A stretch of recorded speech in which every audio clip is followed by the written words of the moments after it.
now have a look at what has to be probably the most controversial of all the clips that we've seen so far, and and this is the development back in Mecca.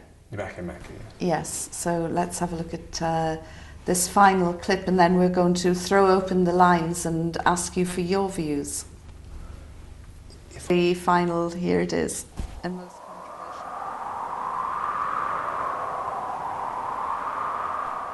King Abdul Aziz Endowment in Mecca al-Mukarramah. In the midst of a harsh land, a glow of mercy emanated, directing the Prophet Abraham to bring up the foundations of the holiest and most sanctified place of worship on earth. And pilgrimage was proclaimed. Across the centuries and through generations, this holy ritual was performed, and by their side, a people remained devoted to service of the house. And the message of the Prophet Muhammad was sent, and Islam rose.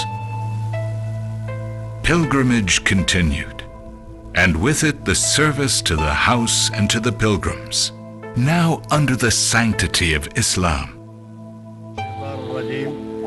بسم الله الرحمن الرحيم وعلى بركة الله وقف المغفور للملك عبد العزيز طيب الله ثراه. An endowment serving the holy mosque of God and the mosque of his Prophet. Overlooking the holy mosque, it captures the heart, sets free the mind.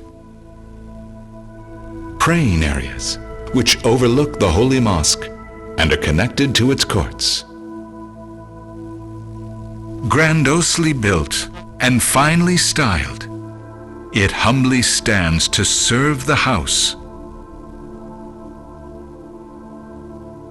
An exhibition of the two holy mosques.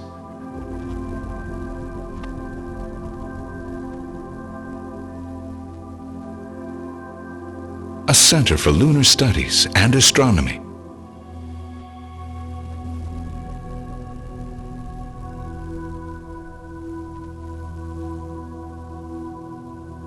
State-of-the-art communication and security technology.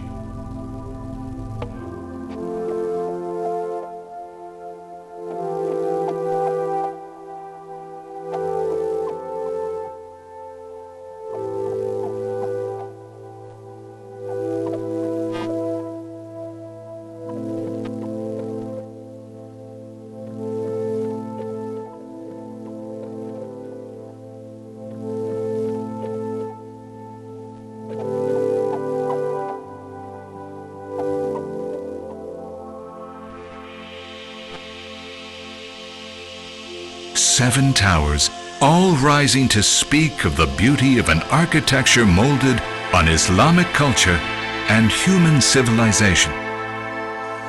A masterpiece indeed, that will forever tell of the greatness of the house and the spirit and innovation of those serving it. May it always be in God's protection.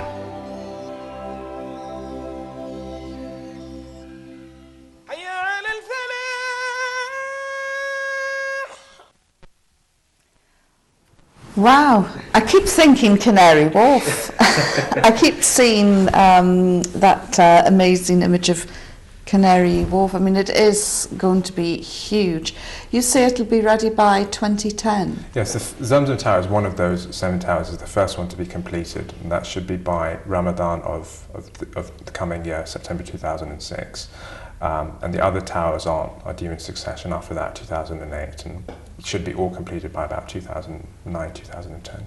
The manpower for this project must be enormous. Yes, I mean, the first stone was laid in 2002, so it's a very long project. A lot of people have to be employed. But we haven't really heard a great deal about this. Why have you waited until now to sort of unveil it? I think because the first tower is just about to be completed, so people now have an idea of what it's going to look like, how it's going to affect the area.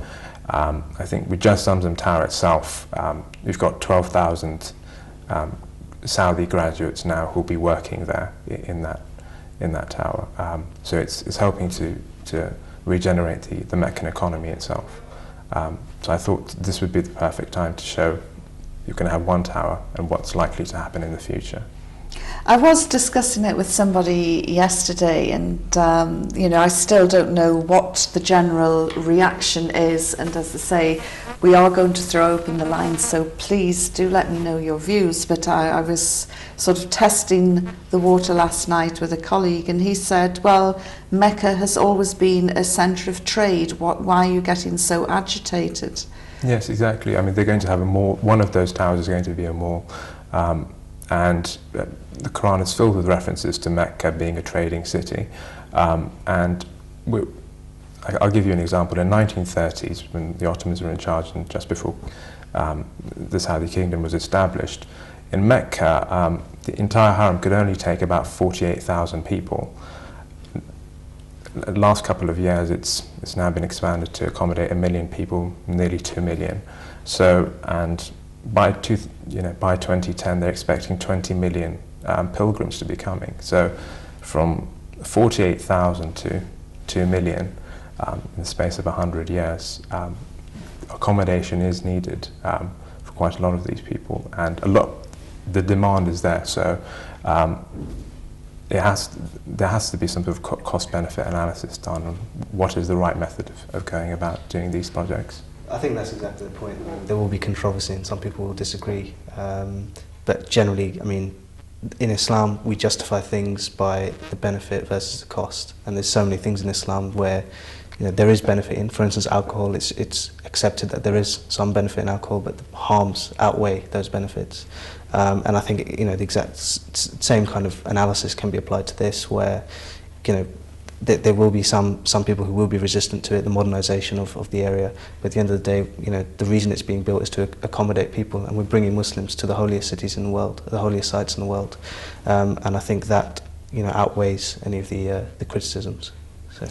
Where do you think the most interest is going to come from in terms of timeshare, and then in terms of buying outright properties? I think for timeshare, it's across the board. Those who are interested in coming and visiting just on a year-to-year basis, regards work and family commitments, they can only come for 1 week or 2 weeks or 3 weeks a year. That will be across the board internationally. And for those who choose to permanently reside, it's for those who can afford it, and those who would generally want to permanently reside in the city of Medina in particular, and for their generations, for their kids, and for generations to come. So it's for those who are looking for a long-term sort of emigration to Medina itself, for their family and the wider family. But Saudi Arabia is, known for being notoriously difficult when it comes to issuing visas, when every single person is thoroughly checked and scrutinised. How easy is it going to be to, will it make it easier to get a visa?